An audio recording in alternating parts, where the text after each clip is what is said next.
Hi, this is David Food Delivery. This is episode 6 in our weekly discussions. And today we have a bunch of different topics. And so kind of call it the discussion of randomness this week. So I'll go over those now. Number one is one question you should ask at your interview. Again, completely random this week. So the one question that you need to ask, and there are other questions you should be asking as well, but one thing is that department or that team that you're going on, is it growing? It's an important question because, number one, if they're not growing, why are they hiring? Is it because people are leaving because it's a bad culture? Are they leaving because there's rumors about that particular team getting shut down or getting laid off? What's the reason for it? You don't want to go into a short-term situation, no matter how great that job posting is. You don't want to go into a bad situation. And number two, if the position or if the team is not growing, then there may not be any opportunity for you to move up in that particular team. So it's very important that the one question you must ask to better understand if this is going to be a good fit for you for long term is the team growing. Number two, random topic. Be fixated on your objective, not distracted by obstacles. Whatever you fixate on will be your number one priority. So I'll give you an example of this. The people who stand in line for days to get a new Apple product, they are fixated on obtaining the iPad or iPhone. That's the only thing that they're fixating on. They're not fixated on how long it takes to get it, how cold it is outside, how many people are ahead of them in line. Those are just roadblocks. So when you have goals in your life, when you have goals in business, you're trying to start a business or write a book or whatever it might be, always fixate on the ultimate end state, the ultimate end goal. Everything else can be overcome. It's when you fixate on those things that prevent you from getting to your next step in your journey, that's when you lose control, you lose sight of what you're trying to accomplish, and that's where most people fail and quit.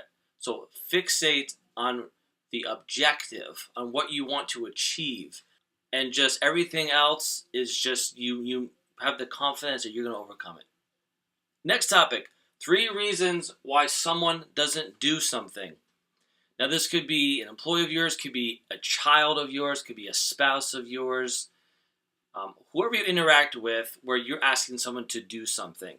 So when you're in a situation where someone is not doing what you're asking them to do, you want to go through these progressions in your head. It helps you to better understand the person. If you're not going through these progressions and these 3 elements here, you're really going to be left in the dark as far as why are they doing it. You're going to get frustrated and mad at them when maybe you shouldn't be mad at them. So number one is they can't do something. They can't do it. If they can't do something, then they can't fulfill the task and they can't complete the task that you want them to do. So for example, if you want an employee to create something on a computer, like an Excel spreadsheet or whatever it might be, or an email, and their laptop or their tablet is broken, they can't do it. You may be asking them to do something, they can't do it. Hopefully they're telling you this, but if they're not telling you for some reason, and because the computer's broken, but there's a condition, they can't do it because of a certain reason out of their control. They can't control that. The next reason why someone doesn't do something is they don't know how to do it. Same situation, you ask an employee to create a forecast document in Excel, or you ask a child to, hey, do your homework. Why aren't you getting your homework done? They may not know how to do it. And that's frustrating, especially for a child in school who doesn't understand something. They don't have the coping mechanism to to kind of think through it all the time. So especially younger kids, you have to understand that. So instead of yelling at them and saying do it, do it, do it, right?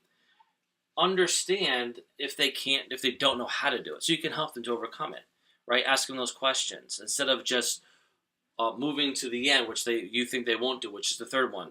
The third reason why people don't do something is because they won't do it, right? So sometimes, especially with your kids, I fall in this boat myself, is that you think they won't do it because they don't want to do it. They won't do it. They can do it. They know how to do it. But they won't do it. But sometimes it's not the case. A lot of times we'll jump to that end one. We'll say, because my employee, because of my my child, they're not doing it. So I assume that they're not doing it because they don't want to do it, right? But it could be because they can't do it or they don't know how to do it. You have to really understand which one that is so you can address it and help them overcome it. Your role as a parent, as an employer, as a spouse is to help that your significant other or your child or your employee overcome those obstacles so they can actually help you achieve your goal when you're asking them to do something. So it's a mutual symbiotic relationship but you're asking the right questions, you're understanding the situation so you can help them overcome it. But you can't overcome it by just assuming and misinterpreting the situation because you think they just won't do it because they don't want to. There could be valid reasons why. All right, the last thing here, number 4 in our list, which is not on here, I want to talk about the difference between owning a business and being self-employed. Because even food delivery, I'm falling into this where it's not really a company. It's more of a self-employment because although I have a team of great delivery agents, of course, don't get me wrong, but if I wasn't here, the business couldn't run, and that's a big problem for a lot of you solo practitioners out there, where if you weren't there to do the work, would your business survive in a week, right? And it's tough. It's a tough realization that if you're not there, your business dies, or it gets shut down altogether. So I wanted to review with you, and it kind of morph this a little bit. I'm jumping around a little bit, but morph this discussion into what is the difference between a sole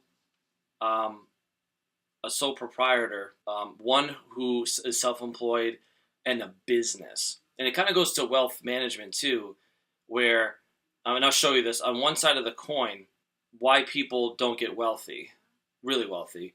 And the other side is, who are the people that are wealthy and how do they make their wealth, right?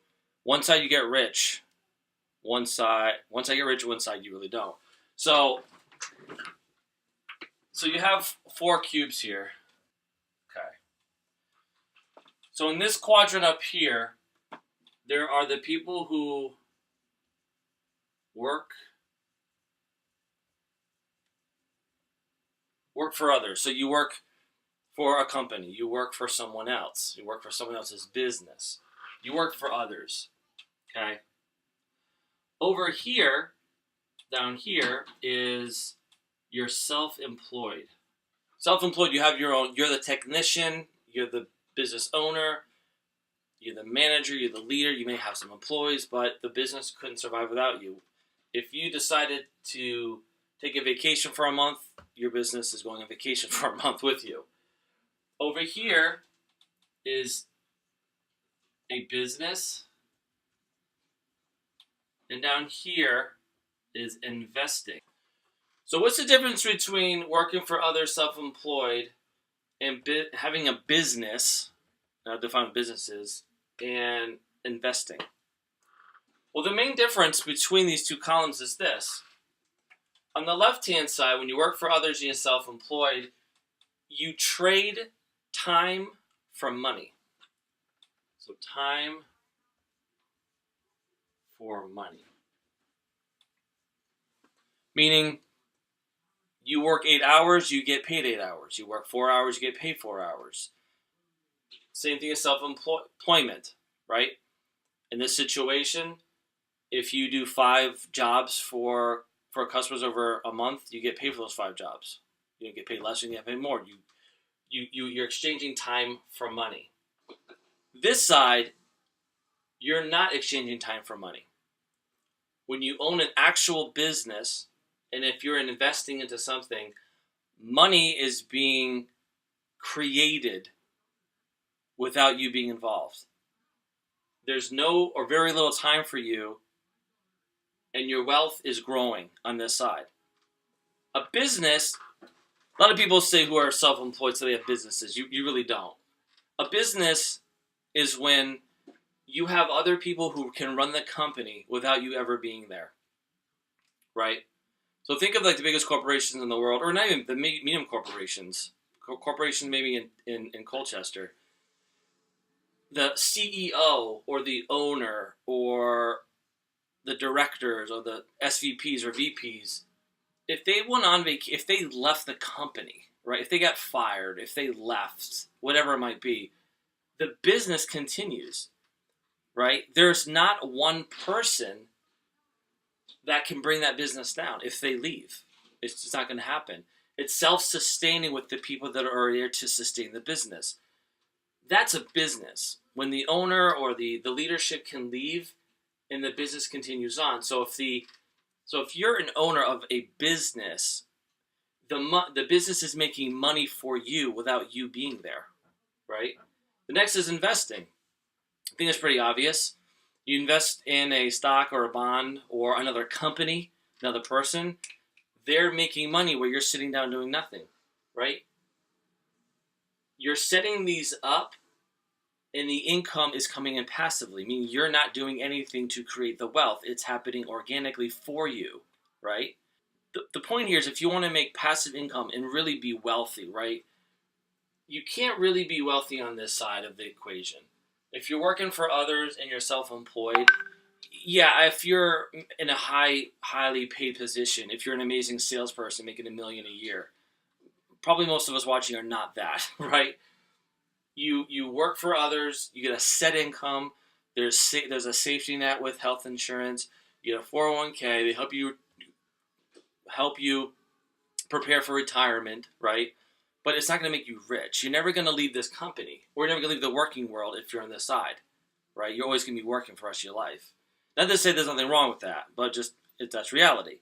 So when you're on this side, the people who are not really that wealthy, they exchange time for money. It's just nothing wrong with that. I'm in the same boat actually, but self-employed as well, same thing.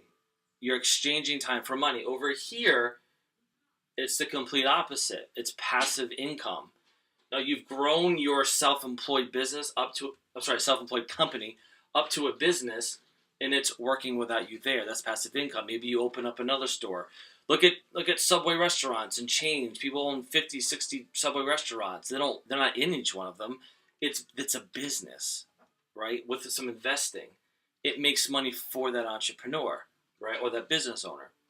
So if you want to you could create a business, a passive income, and not have a huge company, not have 1,000 employees.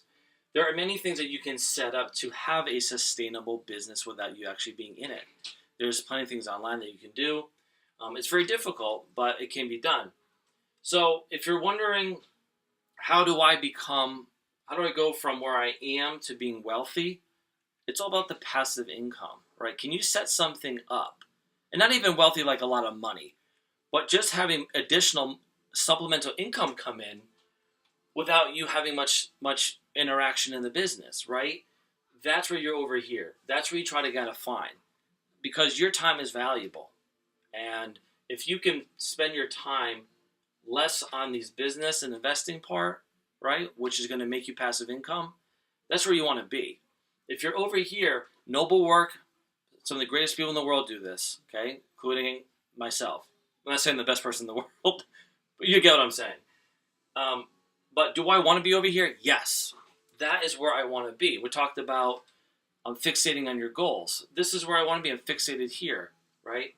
So I hope this model helps you to kind of open yourself up to new experiences, new ideas, new frameworks of how things work, and how you can go from here to here is just trying to come up with a sustainable passive income model that allows you to earn money without you doing anything. And if you have a bank account that earns interest, you're doing already. It's not happening. You're not going to be a millionaire off that, but you're investing a little money, right? Maybe not the rate that you want, but that is a form of investing in making your money work for you, essentially. So I hope all this was helpful. A little bit of different format, maybe a little bit longer than I wanted to, but hopefully it was helpful. All right. Thanks so much and happy delivery.